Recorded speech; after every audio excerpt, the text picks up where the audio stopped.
25 years వచ్చినాక నాకంటూ ఒక మంచి స్టేబుల్ జాబు, నా సొంతంగా పైసలతో కట్టుకున్న ఒక ఇల్లు, నా ఓన్‌గా ఒక కారు, నా అల్లరిని, నా ఏడుపుని భరించే ఒక హస్బెండ్, ఇద్దరు పిల్లకాయలు ఉండాలని చెప్పి అప్పుడెప్పుడో చిన్నప్పుడు అనుకున్నా.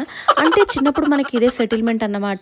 నా సెటిల్మెంట్ చూడు ఏ రేంజ్‌లో ఉంది. ఆ సన్ స్క్రీన్‌ని 15 నిమిషాలు టార్చర్ చేసిన, పిండి పిండి పిప్పి చేసిన అన్నమాట. ఏ మాటకి ఆ మాటనే చెప్పాలబ్బా! చిన్నప్పటి నుంచి మనందరికి ఒక మంచి బ్రెయిన్ వాష్ అయిపోయిందన్నమాట. ఒక జాబ్ చేస్తే చాలు అదే సెటిల్మెంట్ అని చెప్పి. కరెక్టే, ఇప్పుడు మనం జాబులు చేస్తున్నాం. కాకపోతే మన లైఫ్ మన చేతిలో లేదన్నమాట. ఊరంతా వరదొచ్చి కొట్టుకపోతేనంటే లేలే నేను స్విమ్మింగ్ చేస్తా అని చెప్పేవాడు అన్నాడంట. ఇలాంటి నేరాలు ఘోరాలు గలీజ్ జనరేషన్‌ల అంటే గంజాయి వనంలో తులసి మొక్క లాంటి మనము ప్రేమ పెళ్లి లాంటి పంచాయతీలకు పోకుండా మనకి ఎవడో ఒకడు ఫ్రెండ్ ఉంటాడు.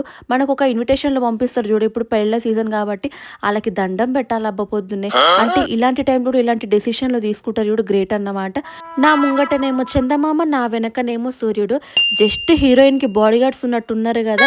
This is the behaviour I literally don't like in the morning. ఇలాంటి ట్రాఫిక్‌లు చూసినప్పుడే ఎందుకురా నైనా అవసరమా మనకి ఈ పని, గమ్మున ఇంట్లో కూర్చుంటే అయిపోతది గదా అనిపిస్తది.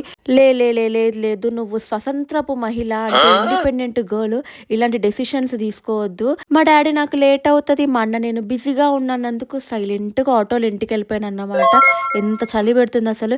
ఇంటికెళ్ళినాక స్నానం చేసినాక ఇప్పుడుంది చూడు నాకసలు ఎంత ఇరిటేషన్ వచ్చిందంటే, నాకసలే చిరాకు ఆ కప్పు కట్టడము. 4, 5 సార్లు ఇప్పి, తీసి, ఇప్పి అట్లా చేసి, ఇట్లా చేసి రబ్బరు పెట్టి దాన్ని ముడి ఏసి లాస్ట్‌కి ఇట్లయితే కాదని చెప్పి మొత్తం ఒక దగ్గర పెట్టి ఒక పెద్ద క్లిప్ తీసుకొని మొత్తం ఒకటే దగ్గర కట్టేసిన అన్నమాట.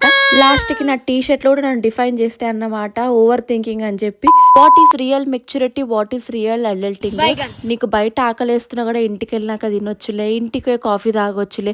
ఫస్ట్ ఆఫ్ ఆల్ ఆ టీవీ బంద్ చేస్తే నేనన్నమాట పెద్ద పెద్ద సౌండ్ నాకు చాలా అంటే చాలా ఇరిటేషన్ వస్తది.